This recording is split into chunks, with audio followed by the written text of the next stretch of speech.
Author Michael Wolff was on CNN, CNN's reliable sources on Sunday, and it got a little heated. It got a little contentious. Take a look.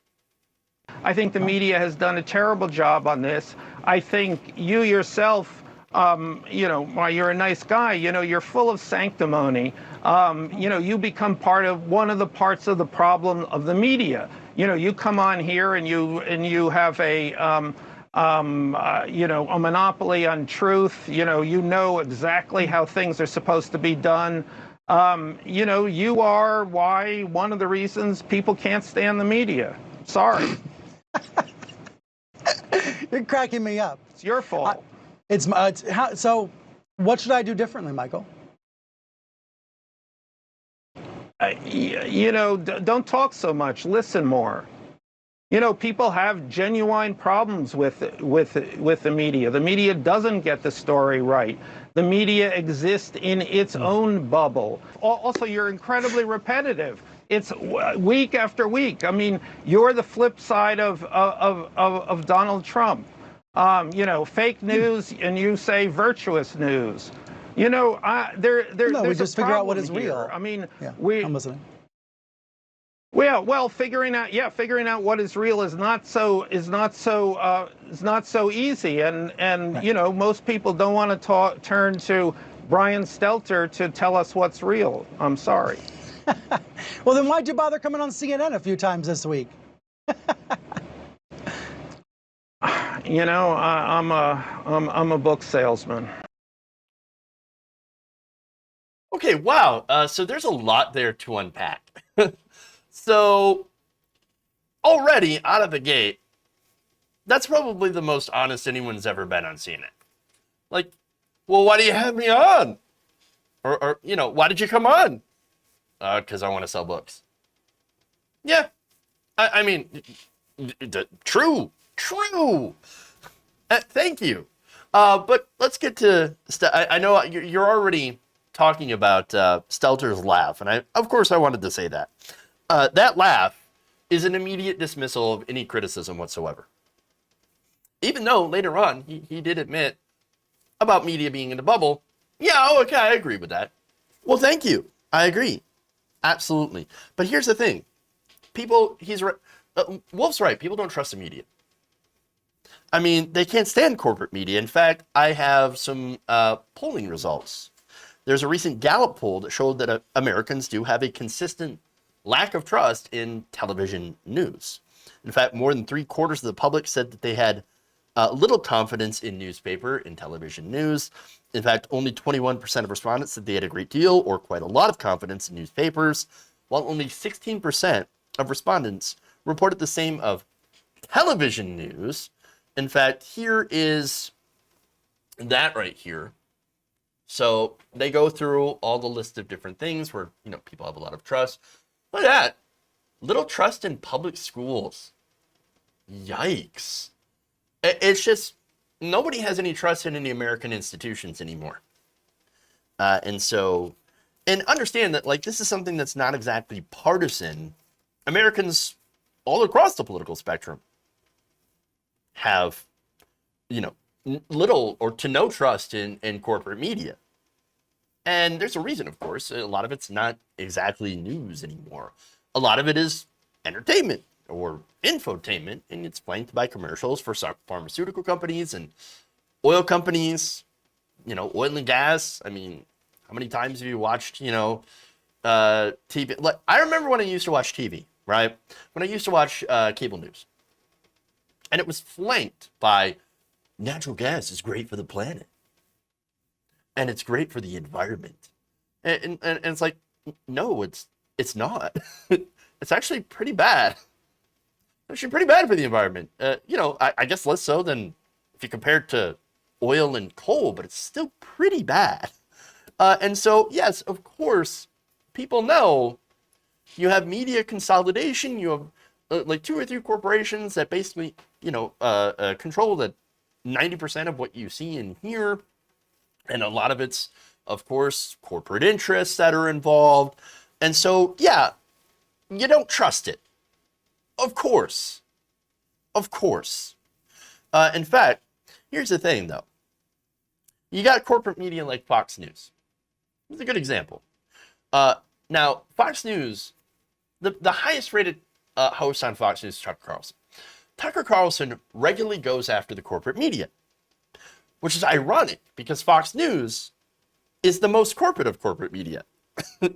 Bankrolled literally by billionaires. In fact, in the first 5 years of operation of Fox News, they lost $450 million. It's about $500 million. The only thing that kept them afloat was billionaire money. Why? Because these billionaires wanted to create a propaganda arm of the Republican Party. And so understand, the most corporate of corporate media, the #1 views getter, is constantly decrying corporate media because they know the grift. They understand. They understand that people have such a distrust. And part of it is they've also helped to sow that distrust by, constantly trying to create a new reality. And so the irony, of course, is the biggest corporate media channel in the country calling out corporate media would be kind of hilarious if it weren't so, dangerous because so many regular people actually believe it. That definitely fuels the distrust, but that's not to say that CNN and other outlets don't also fuel distrust on their own. And I have a great example of a recent graph from CNN. And I'm going to show you this. You're going to love this. So I want to apologize for that terrible quality graphic, but this is a graph on crime. So violent crime is a very big problem in America. Okay, so look, if you look at that and you think, oh no, crime, it's going up. Oh my God. What's going on here? Well, here's the thing. The x-axis, if you look closely, is actually reversed. And you've had a decrease in crime. 2018 is on the right side of the graph. And 2021 is on the left side. Normally, when you can look at a graph, it's reversed. Okay? Again, the headline, look at that. Violent crime is a very big problem. But actually, when you look at the numbers, it's still lower than in 2018. But if you don't look at the graphic in depth, and this goes back to, of course, media literacy, or the lack thereof, you would think, oh no, it's up. Look at that, oh my God. When in reality, yes, it is up from last year by 7%, but it's still actually down from 2018. And again, this is also random cherry pick dates. October 2018, March of 2019, June of 2020. So come on. But it gets actually worse. Because that's not even real crime statistics.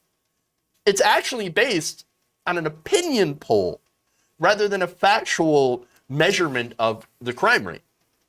This poll is actually the percentage of adults who think that crime is a very big problem. So this is just what people think, not what reality is. And this is, unfortunately, what we call manufacturing consent. Why? Well, if people believe crime is up, well, now they're worried about crime, right? And now you have a reason to tune in to CNN to talk about crime. Oh my God, I hear crime is up. CNN's telling me crime is up. And they're showing me graphs that are misleading, but that show that crime is up. Oh my God. What are we going to do? I guess I'll have to watch to see the crime. And of course, it's for ratings. And understand, you have media all over the political spectrum that is focusing on crime for ratings. Fox News does it. CNN, obviously, doing it. And then, of course, leads to policy proposals. For example, more support in the police. You want to go back to the Gallup poll here. That Gallup poll also cited an increase in the trust of police. And I think this is in the face of left-wing calls to defund the police and actually hold them accountable for police brutality. But now if you're suddenly telling people, oh my God, look at all the crime, look at all the crime, we can't possibly defund the police, or more importantly, support left-wing candidates, who called to defund the police. Again, you go here and you're seeing a manufacturing of consent. Just like Fox News with caravans, CNN and corporate media are pushing the narrative that violent crime is out of control. And again, that helps with ratings, and that helps the establishment as well, establishment media, and generally establishment candidates.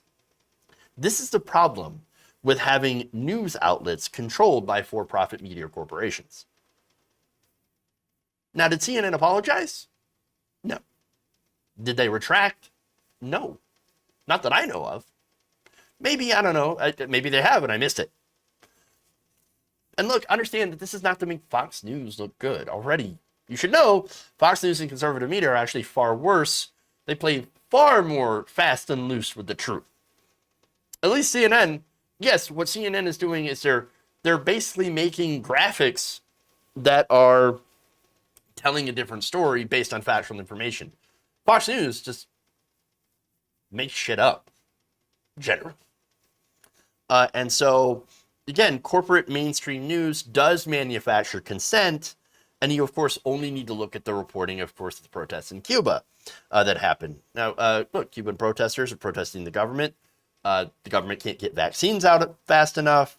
Their economy is wrecked as a result of the obliteration of tourism from the pandemic, of course. And, of course, you add in crushing U.S. sanctions. They're not out there protesting to become America 2.0, or God forbid, asking for our government to come bomb them, as some people would suggest. No, but watch corporate media, and you'll get that, you'll get that. You'll get that sense that, oh no, the Cuban protesters are just waiting for America to come liberate them in another war. No, not at all. So yes, getting back to the point, Michael Wolff is absolutely right. But obviously the issue of media extends far more than just, of course, Brian Stelter, who I'm sure is a nice guy.